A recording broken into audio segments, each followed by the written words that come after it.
की पंचमी कौन सी तिथि? पंचमी। चाहे वो शुक्ल पक्ष की हो चाहे वो कृष्ण पक्ष की। श्रावण महीने की पंचमी के दिन शंकर भगवान पर जिस जिस परिवार के व्यक्ति का कांवड़ जल हमने बताया है आपको, जरूरी नहीं है कि डंडा बांधकर 2 कावड़ के जल के लोटे लेकर जाओ, आप अपने हाथ में भी 2 पात्र लेकर जा सकते हैं।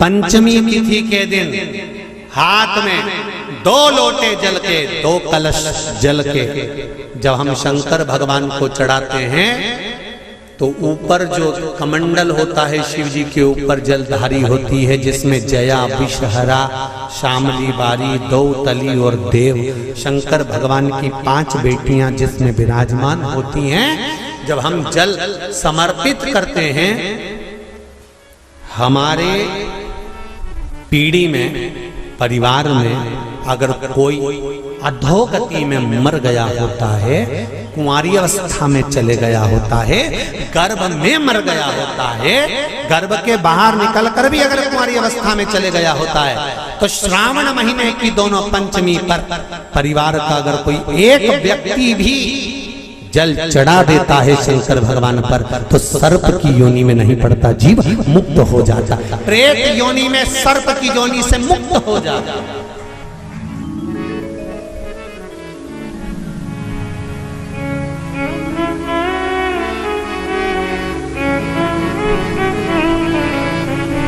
महाराज,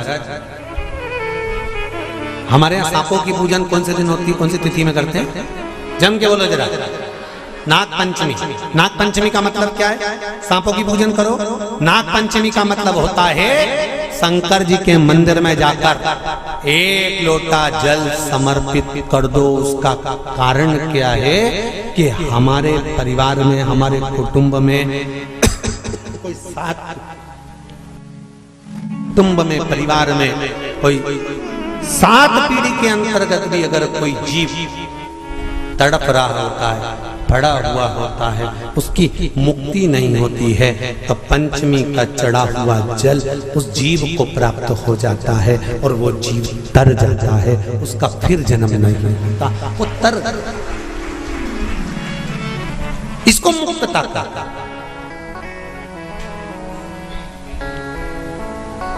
इसको मोक्ष का कहता।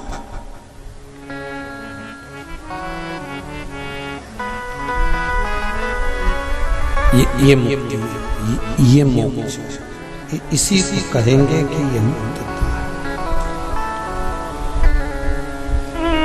महाराज,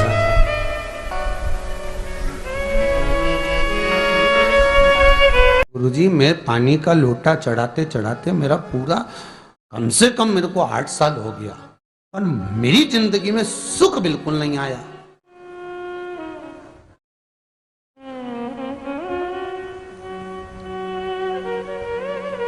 हमने कहा तूने कैसे चढ़ाया, वो भी तो सुने। तो क्या कैसे, क्या स्नान करा और मंदिर जाके लोटा चढ़ाया पानी का।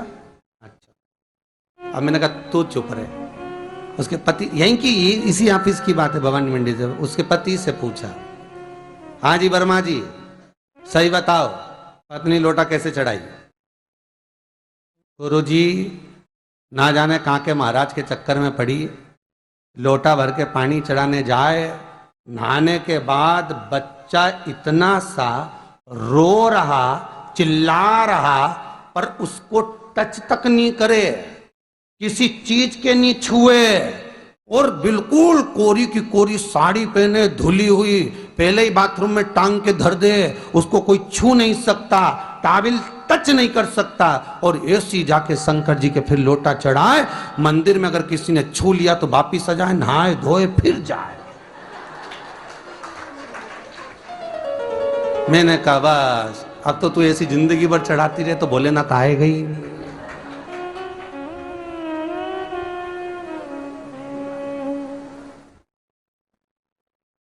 सत्य बोलो रे, मिलेगा।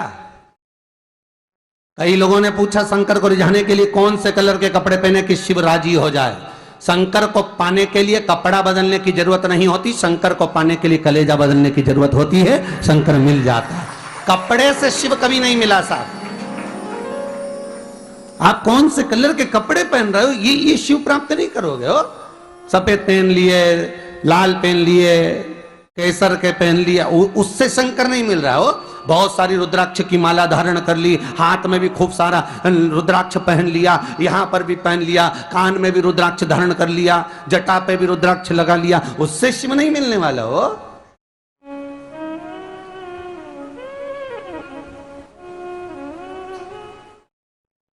अरे भाई,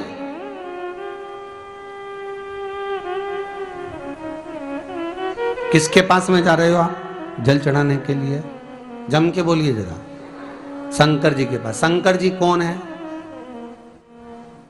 तुम्हारे कौन से मतलब नहीं है। भगवान को तो केवल इतना मतलब है कि आप मन कैसा लेकर आए हो। ये तन साफ करने से, स्नान करने से, खूब रगड़ रगड़ के नहाने से, लक्स पेयर से, खूब घिस घिस के नालों ने, क्रीम ने, पाउडर, डेंटिंग पेंटिंग करके फिर भगवान के पास जाओ और बढ़िया 2-4 घंटे तक फैशन करके भगवान को रिझाओ। भगवान रिझेगा?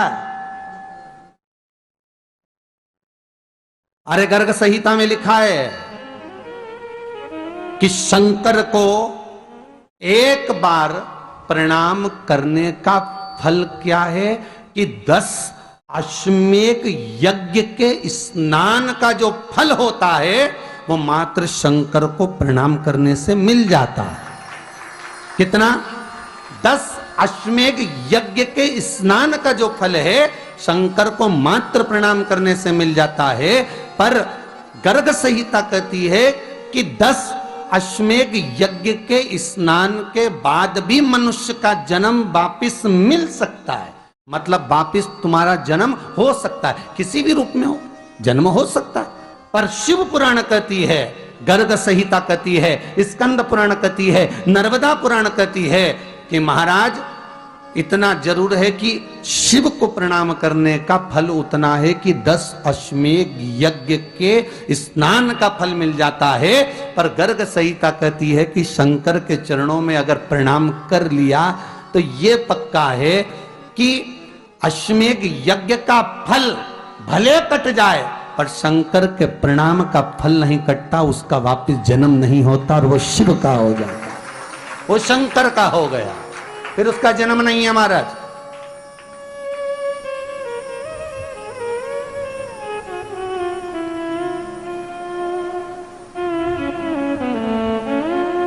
पति से कहा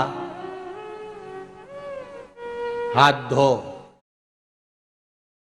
स्नान कर लो जल्दी से, फिर अपन को चलना है मंदिर। पति बोला नहा लिया एक बार तो दूसरी बार फिर से नहा लो।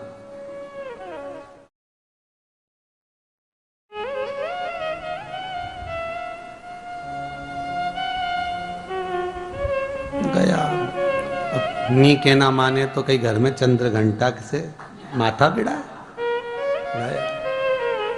स्नान करा फिर आया। चल पलंग पे काय को बैठ गए?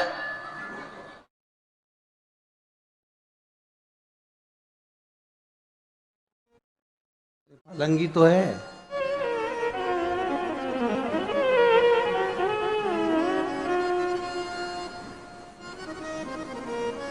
फिर से नहा के आओ। ये फिर नहावाने भेज दिया। होता एक सास बेचारी मायके जाना था, मौसी की यहाँ शादी थी।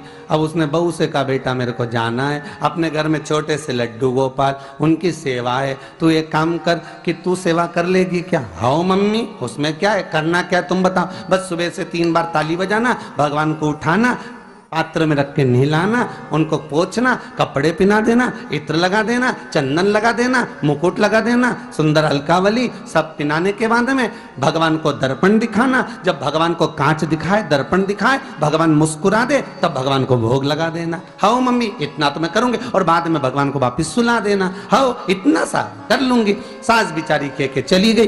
अब बहू सुबह से उठ के 3 बार ताली बजाई, भगवान को उठाया, बिठाया, नहवाया, तैयार कर दिया। तैयार करके जो दर्पण दिखाया तो भगवान तो मुस्कुराया ही नहीं। इसको कौन समझाए कि पीतल की मूर्ति कोई हंसे है? पर उसने तो विचार करा कि सास कह के गई भगवान जब मुस्कुरा दे तो उनको भोग लगा देना। अब भगवान तो कोई मुस्कुराए नहीं, ये दर्पण दिखा। इसको लगा कि मेरी सेवा में कोई कमी रह गई। इसने भगवान का कपड़ा वपड़ा वापस उतारा, इनको वापस रजाई में सुला दिया। अब भगवान को वापस रजाई में सुलाया, फिर आ गई, 3 बार फिर ताली बजाई, भगवान को फिर उठाया, फिर बिठाया, बिठाने के बाद में फिर उनको कपड़े वपड़े पहनाकर फिर दर्पण दिखाया, पर भगवान तो मुस्कुराया ही नहीं। ये वापिस इस सेवा में गलती रह गई। वापिस इसने सब कपड़ा उतारा, भगवान को फिर सुला दिया।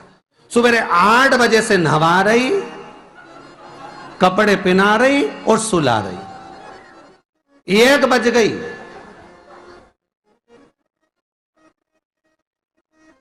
कुछ गलती रह गई होगी अपने सास के गई। अब की बार फिर भगवान को नहवाया। भगवान भी मन में सोचे नहवाई नहवा रही, खवा तो कछु ना रही। 28 बार नहवा दिया। इसके बाप का क्या जाए, 29 बार भी नहवा देगी। सर्दी होगी तो हम माँ के पंचमी में यह उपाय करें। अगर आपको यह वीडियो पसंद आया होगा तो लाइक करिएगा, शेयर करिएगा। चैनल में नए होंगे तो चैनल को सब्सक्राइब करिएगा। ओम नमः शिवाय।